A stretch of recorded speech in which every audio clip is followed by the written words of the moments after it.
महाभारत यह केवल एक महाकाव्य नहीं, बल्कि धर्म, अधर्म, नीति और जीवन के रहस्यों को समेटे हुए एक ग्रंथ है। इस ग्रंथ की रचना कैसे हुई, कौन थे इसके रचयिता और क्यों इसे पंचम वेद कहा जाता है, आइए जानते हैं इस अद्भुत कथा को। महाभारत के रचयिता थे महर्षि वेदव्यास। उनका जन्म महान ऋषि पराशर और सत्यवती के पुत्र के रूप में हुआ। वेदों के महान ज्ञाता होने के कारण उन्हें वेदव्यास की उपाधि दी गई। उन्होंने 4 वेदों का विभाजन किया और महाभारत की रचना की। यह ग्रंथ इतना विशाल था कि इसे लिखने के लिए एक दिव्य लेखक की आवश्यकता थी। तब महर्षि वेदव्यास ने भगवान गणेश से अनुरोध किया कि वे इसे अपने हस्त से लिखें। भगवान गणेश ध्यान में बैठे हुए, फिर सहमति में सिर हिलाकर उन्होंने कहा कि मैं लिखूंगा, लेकिन एक शर्त है, जब आप बिना रुके इसे सुनाएंगे। महर्षि वेदव्यास ने कहा, तथास्तु, लेकिन मेरी भी एक शर्त है, आप प्रत्येक श्लोक को समझने के बाद ही लिखेंगे। वेदव्यास कथा बोलते रहे हैं और गणेश जी ध्यानपूर्वक लिखते रहे हैं। इस प्रकार महर्षि वेदव्यास ने महाभारत की कथा भगवान गणेश को सुनाई और गणेश जी ने इसे अपने टूटी हुई दांत से लिखना शुरू किया।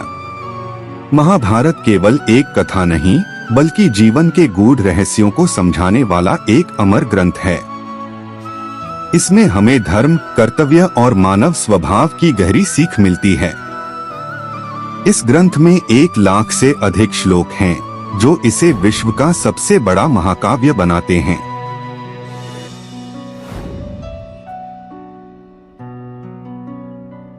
सभी देवताओं और ऋषियों के समक्ष भगवान गणेश अपने टूटे हुए दंत से अंतिम श्लोक लिख रहे थे। महर्षि वेदव्यास के मुख पर संतोष की आभा थी। जो ही अंतिम श्लोक पूरा होता है, ग्रंथ से दिव्य प्रकाश निकलता है, देवताओं की पुष्पवर्षा होती है। वेदव्यास भावुक होकर, हे गणेश, तुम्हारी असीम बुद्धि और अथक परिश्रम से यह महान ग्रंथ संपूर्ण हुआ। यह ग्रंथ युगों तक धर्म, कर्म और सत्य का मार्गदर्शन करेगा। गणेश जी मुस्कुराते हुए हाथ जोड़कर वेदव्यास जी को नमन करते हैं।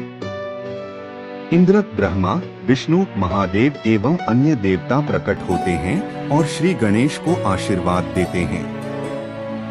इंद्रदेव, हे महर्षि, यह ग्रंथ मानवता के लिए अमर रहेगा। इस युग में यह सबसे बड़ा ज्ञान का स्रोत होगा। वेदव्यास कहते हैं कि इस ग्रंथ की कथा युगों युगों तक सुनी और सुनाई जाएगी।